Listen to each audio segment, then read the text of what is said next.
Markevious, just kind of for you, year one into year two, where have you kind of seen yourself take that jump? For me, going into year two, I feel like I've kind of grown and matured more, learning how to practice, knowing that every day I have to get better, work on my technique and get 1% better. You know, just having a feel for being on the field, the guys that I'm on the field with, knowing my personnel, knowing splits and alignment, just growing and getting better at that sense of my game. How tough was last year for you? Obviously coming from high school where you play a bunch to last year where you kind of have to wait your turn. How tricky is that for a guy? So for me, I feel like at first coming in as a young guy, I really didn't understand because coming in I made a lot of plays. But, you know, I had a coach last year who, you know, sat me down and let me know, like, you know, just keep preparing and when it's your time, you know, make the most of your opportunities. And after that, you know, I just locked in and focused and just tried to keep getting better and understand the game more and just be prepared whenever my time do come. So in what ways do you think you are better than you were when you got here? I'd say I'm definitely more smart on the field, football IQ, knowing splits, knowing route combinations, just things of that sort. Seems like every defensive player that we've had in here, we've asked them some of the pleasant surprises and all that. Always the first thing that's brought up is, you know, just Davison. I mean, just kind of, you know, you've seen him yourself. I mean, what have you seen out of him and how well has he caught on, particularly as a freshman? I feel like Davison was much like myself coming in. I feel like we catch on very fast. And I feel like he's a quick learner. I definitely feel like he's going to be a great young player.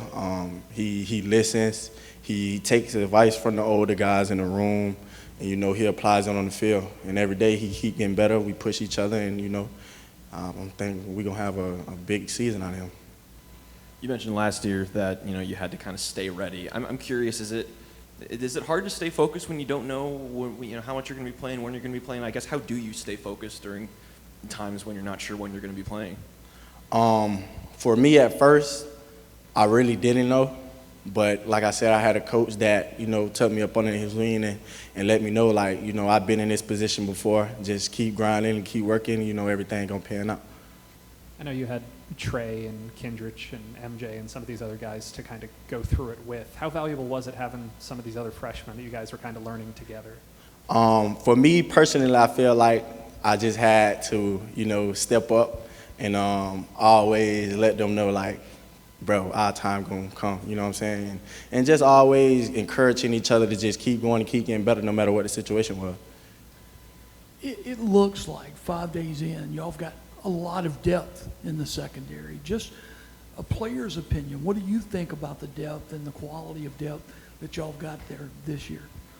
Me personally, speaking from my honest opinion, I feel like we definitely could have one of the best secondaries in the country, not just in our conference.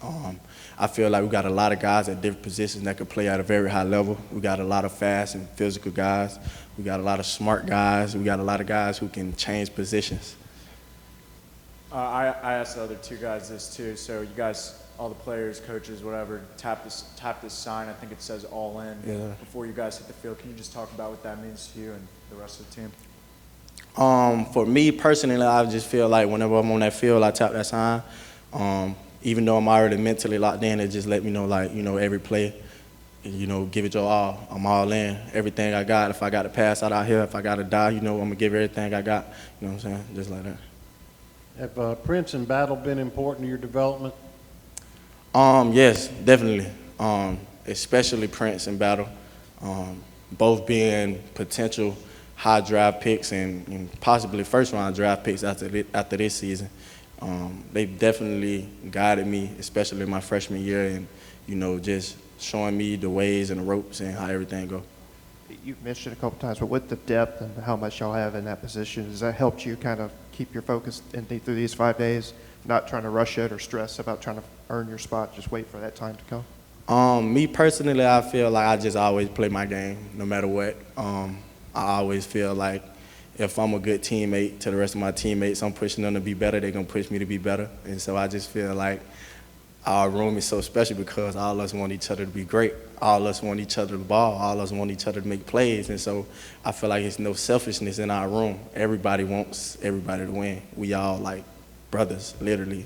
We with each other every day, all day, talk all day. So I think you kind of touched on it a little bit there, but Chris Partridge was in here the other day kind of giving a little bit of a passionate speech just about, him just wanting coachable players and, no matter what position group is stacked and which one is not, that, settling is kind of unacceptable. You haven't, experienced that, with him? I mean, how have you seen that just play out so far since you've been here? I definitely feel like Coach Potra pushes everybody to be the best player. And definitely within our position group, we always push each other to be the best. And we always pick each other up and, make sure we don't slack. But Coach Potra always has a saying of, next man up. You know what I'm saying? So, Who are some of your favorite guys to cover? Who are some of the receivers you like facing off with? I love facing Mingo, definitely.